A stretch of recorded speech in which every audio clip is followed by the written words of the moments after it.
Saudação internauta, mais um vídeo aqui. Hoje estaremos comentando sobre Mateus capítulo 7, dando seguimento à nossa série, onde estamos comentando, obviamente, o livro de Mateus capítulo por capítulo. No capítulo anterior, falamos um pouquinho sobre alguns elementos importantes que ficaram ali, né? Por exemplo, a ideia do cuidado com a hipocrisia e também a perspectiva do reino. No capítulo 5, né, ainda, comentamos e iniciamos ali o Sermão do Monte. O Sermão do Monte inicia no capítulo 5. Iniciamos ali falando sobre a questão da justiça no reino, né? E no capítulo 6 avançamos para a questão do cuidado com a hipocrisia e também a expectativa do reino e tal. O capítulo 5 tem a pompa iniciada ali pelas bem-aventuranças, né? Ou seja, Macarioi Roi, ou seja, bem-aventurado os. E aí é dito quem são esses bem-aventurados, o que acontece, quais são os motivos e tudo mais, né? Ali é feito aquela conexão direta com a lei, né? Aquela questão da lei. Eu não vim destruir a lei, capítulo 5, versículo 17, eu vim cumprir, completar. Quando você vai para o capítulo 6, você avança, né, nessa constituição do reino, e esse avanço vai para a questão do cuidado com a hipocrisia, né? Toda essa pompa que das bem-aventuranças pode gerar algum tipo de hipocrisia, ele diz cuidado com ela, e também tem a expectativa do reino. No capítulo 7, vamos trabalhar a ideia do julgamento, né? Todos nós julgamos diariamente infinitas questões da nossa vida. Sem julgamento não vivemos. Agora, o que está sendo proibido aqui? Que tipo de julgamento está sendo proibido nesse texto? E aí vamos iniciar o capítulo aqui, né? Depois, após fazer essa recapitulação, né? Recapitulando aqui, esses versículos anteriores, esses capítulos anteriores comentados, para a gente entender que você vai ter uma progressão, né, do capítulo 5 até o capítulo 7, que é onde termina o Sermão do Monte, ali no versículo 29, vai tendo várias situações em que esses discípulos, esses súditos, essas pessoas que comporão o reino, né, os seus apóstolos, posteriormente, os seus discípulos, eles estão sendo treinados e orientados aqui sobre uma estrutura que talvez eles não conhecessem antes, né? A estrutura do reino em si. Esse reino é anunciado no Antigo Testamento, e essa estrutura que está sendo colocada até o capítulo 7 é um cumprimento daquilo que estava descrito no Antigo Testamento, né? É basicamente essa ideia, tá? Então, Cristo está dizendo qual é essa constituição, quais são os capítulos, né, os incisos, as alíneas, enfim, dessa constituição. Ele vai narrando até aqui, né? E a gente vai estar finalizando aqui o Sermão do Monte. Bom, quando a gente pega o capítulo 7, ele inicia com a ideia de não julgueis, né? Que é a palavra grega meklinete, né? Que vem do verbo klina. O klina é exatamente a ideia de julgar, a ideia de decidir, né? Condenar. O que parece estar sendo descrito aqui em Mateus 7 é a ideia de condenação. Então, cuidado com a condenação. E aí, dentro dessa parte aqui, que é interessante, ele vai iniciar o versículo 1 dizendo não julgues, ou não julgueis. Por quê? Se você julgar, você vai ser julgado. É interessante como Mateus trabalha uma estrutura de passivos aqui no capítulo 7, pelo menos aquela impressão passiva que nós temos ao ler o capítulo 7, em que ele vai dizendo que alguém vai sofrer uma ação, mas ele não descreve necessariamente ali, inequivocamente, claramente, quem vai executar aquela ação, né? Ele deixa uma espécie de passivo ali. E você pode observar no texto, né, captar alguma ideia que quem vai executar essa ação, né? E em muitos casos, Deus mesmo vai executar essa ação aqui. Bom, e o que nós temos aqui? No versículo 2 vai ser a ideia do julgamento, porque da forma que você julgar, vão julgar você também, né? Ou seja, um julgamento equivalente. Por isso você deve ter cuidado. E aí, para fechar essa argumentação aqui, do versículo 2, do julgamento equivalente, ele vai falar sobre a hipocrisia. Cuidado, mais uma vez, com a hipocrisia.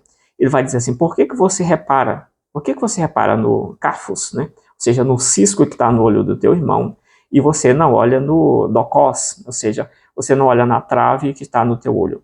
Então você tem uma dificuldade aqui absurda, um exagero, algo bem absurdo, que é você comparar um cisco que está no olho do teu irmão. O que seria esse cisco, né, esse objeto? Seria qualquer matéria, qualquer objeto estranho, né, pequeno, um objeto minúsculo. Se você estiver pensando na imagem de uma carpintaria, do carpinteiro ali, o serviço do carpinteiro, você vai imaginar um pedaço de madeira, um pedacinho ali que se solta e prende e vai para o olho de alguém, tá? Se você estiver pensando na lavoura, alguma coisa, você pensa em uma palha, alguma coisinha assim, qualquer, enfim. Mas o que está sendo colocado é exatamente isso, porque no versículo 3, ele vai iniciar uma das várias perguntas que tem no capítulo no capítulo 7, né? O que tem de pergunta no capítulo 7? Nós temos, por exemplo, no capítulo 7, versículo 3, versículo 9, aliás, o 7:3, o 7:4, o 7:9, o 7:10, 7:16 e o 7:22 são os capítulos e os versículos onde aparecem perguntas que são feitas, tá? Aí o que acontece aqui? Quando você vai para esse capítulo 7, versículo 3, ele vai dizer: por que você observa esse cisco que está no olho do teu irmão e não presta atenção na trave que está no teu olho? Ou seja, um exagero, um absurdo ele está fazendo aqui. Então, tira primeiro essa trave, esse tronco que está esse feixe, né, esse objeto gigante que está no teu olho, e depois você vai ver claramente para retirar o olho, o cisco que está no olho do teu irmão, né?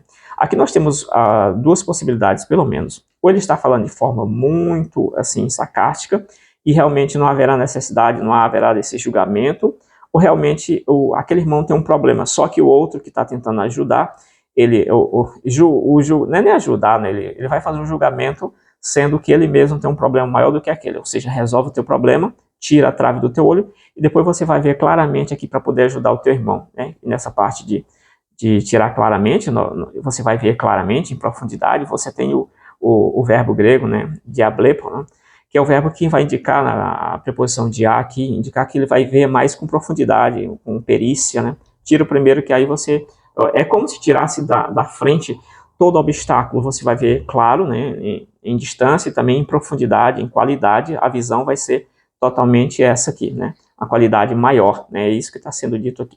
Então, o julgamento, o que está sendo proibido aqui não é julgar a pessoa, mas a forma como esse julgamento está sendo colocado. Porque quando ele diz, tira a primeira trave do teu olho, e assim verás claramente, ele está indicando que o julgamento é possível, ou seja, o teu irmão tem um problema realmente ali no olho. Isso é julgamento, né? Mas a forma como está sendo colocado, quem está fazendo esse julgamento é o que está sendo condenado aqui. Aí você avança nessa questão do julgamento do próximo, né? E o próximo ali seria a Delfos, né, o irmão, o teu próximo. E aí nós temos o que está sendo condenado aqui, exatamente o julgamento simplório que está sendo feito, o julgamento sem nenhum discernimento, né? Enfim, todas essas questões, a falta de discernimento. E o discernimento vai ser colocado no versículo 6, quando ele diz: você não pode lançar as coisas santas aos cães, aos porcos, enfim. Essa discussão do que o que seriam as coisas santas, existe uma discussão sobre isso. Alguns dizem que seria o alimento que o sacerdote comia com sua família, mas em geral, dois grandes gigantes aí dos comentários do Novo Testamento, né? Um deles, o Francis, né?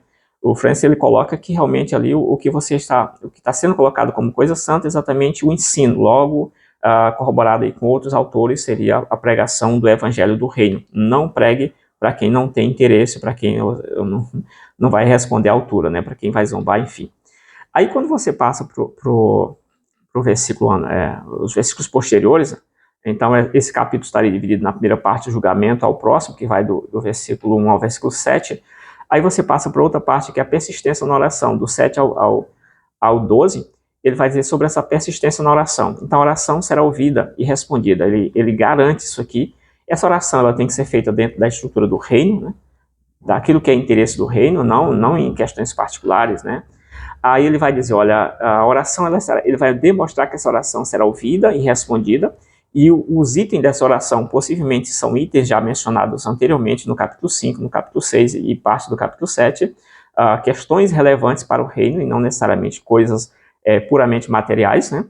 E ele vai exatamente colocar aqui nessa parte que ele vai contrastar qual de vocês sendo maus, né? Qual de vocês, o filho de vocês, por exemplo, vai pedir, né? Primeiramente, ele vai naquela parte de fazer o contraste, né? Então, ali você tem pedir, ele vai usar 3 verbos, e os verbos estão no imperativo, no presente, né? Ele vai dizer os verbos, exatamente o verbo pedir, o verbo buscar e o verbo bater, né? São todos imperativos presentes, indicando ali uma ação constante, em algumas análises da gramática, em outras não, né? Mas em algumas sim. E aí você tem a ideia do vocês sendo maus, né? Vocês sendo maus, vocês sabem da bondade com vossos filhos, né? O que está em jogo aqui é basicamente o seguinte: olha, qual de vocês, o filho pedindo pão, vocês vão entregar para ele uma pedra? Um contraste, né? Outro contraste: pedindo um peixe, vocês vão dar para ele uma serpente. Então você tem esse contraste aqui nessa parte, né? E aí, ele vai dizer assim, vocês sendo maus, vocês sabem dar boa dádiva aos vossos filhos, quanto mais o vosso Pai Celestial. Ou seja, nesta parte do versículo, ele está dizendo duas coisas, uma dessas coisas, ou que o ser humano não seria totalmente mau, ou que do mal, em alguns aspectos, pode vir o bem. O mesmo ser humano sendo mau, mas tem aspecto em vocês de bondade que vocês conseguem dar boa dádiva aos vossos filhos. Agora, qual é o grande lance aqui? Qual é o contraste gigante? Ele quer dizer assim, vocês que são recheados do mal, o mal predomina em vocês, sabem fazer coisas boas para os filhos de vocês, imagine o vosso Pai, que é totalmente bondade, né? Então aqui é um tapa na cara daqueles absurdos, né? Gigante, gigante, gigante, gigante, absurdamente. Bom, então nós temos essa parte, né? E aí vai no versículo 13 ali, né? Toda aquela parte ali. E o versículo 12, ele é um versículo interessante, que ele vai dizer assim, portanto, faça aos homens aquilo que vocês querem que eles façam a vocês. Né? Então, e ele vai dizer, esse é o resumo da lei e os profetas, porque esse é a lei e os profetas. Disse a história que perguntaram um gentil que queria colocar o rabino Hillel, né, em prova. Ele disse assim, resuma a lei, toda a lei, resuma a lei, no tempo que você conseguir ficar em pé, apenas em um dos pés, né? Ou seja, levanta um pé e resume nesse tempo. E o rabino, de forma negativa, usando essa expressão negativa, ele disse assim, não coloque para os outros, eu estou parafraseando alguma coisa ou outra, né?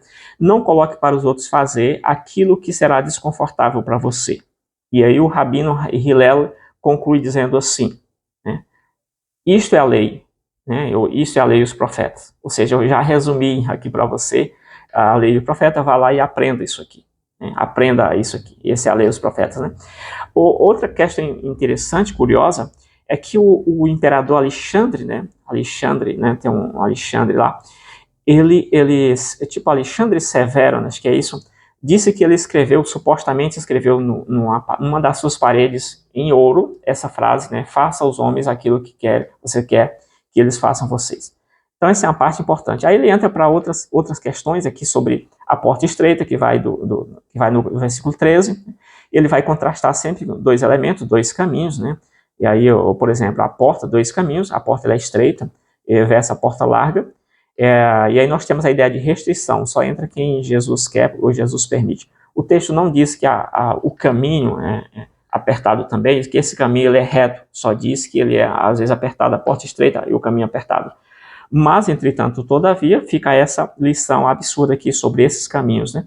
E ele vai comentando mais e mais, né, sobre esse caminho. Então aqui você teria duas portas, você teria também dois caminhos, você teria duas multidões, e você tem, obviamente, dois destinos, e aqui é a hora de escolher. Qual seria a sua resposta aqui, né? Ele está passando isso para o discípulo. Qual é a resposta que você vai dar? Essa porta estreita, claramente, ela está ligada à perseguição, está ligada à oposição, porém ela não é um fim em si mesmo, ou seja, não é a perseguição direta. Essa porta estreita, esse caminho apertado e tal, vão conduzir exatamente em algo, conduzir à vida, né? Mas são poucos os que entram por ela. A porta larga, o caminho largo, enfim, eles são mais atrativos, vão permitir que você entre de todo jeito, mas aqui, esse outro caminho com restrição, ele tem menos, né? O público ali é menor porque a atratividade é menor, porque não se olha para onde esse caminho está indo, para a vida. Olha-se o aperto desse caminho.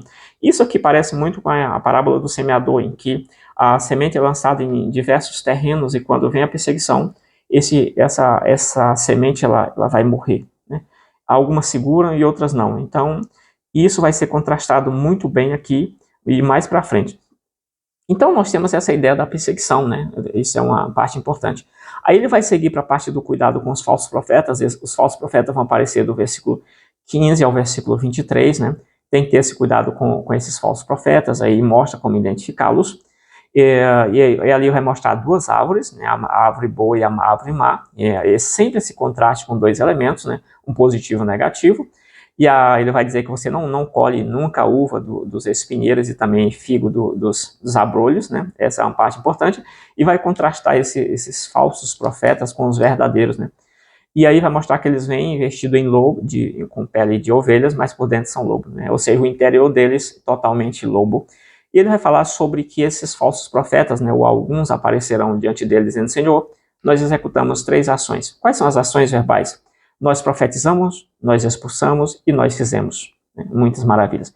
E o Senhor vai dizer para eles, não os conheço. E aí ele vai fechar essa parte, né? Essa é uma parte importante aqui do cuidado com os falsos profetas. Nunca os conheci. E ele vai fechar esse capítulo, do 24 ao 28, com a questão do construtor prudente e o insensato. 2 tipos de construtor, mais um contraste que é feito. Então nós temos 2 construtores, um prudente e um insensato. E aí o que é o resumo interessante dessa parte? É que a tempestade é a tempestade que vai demonstrar exatamente a qualidade dessa construção e desses construtores. É exatamente a tempestade. Apenas a tempestade vai revelar isso aqui. Então o homem sábio ele vai exatamente construir a sua casa, né?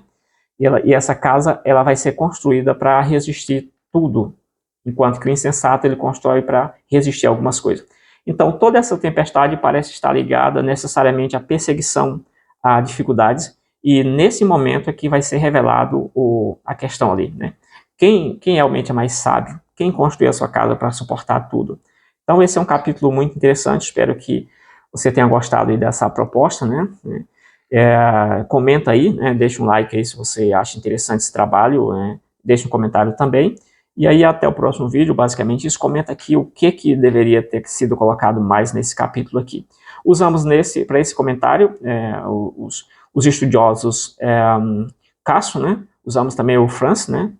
Usamos também o Haroldo e também outros comentaristas também especializados do mais alto quilate aí no Novo Testamento. Valeu, fui!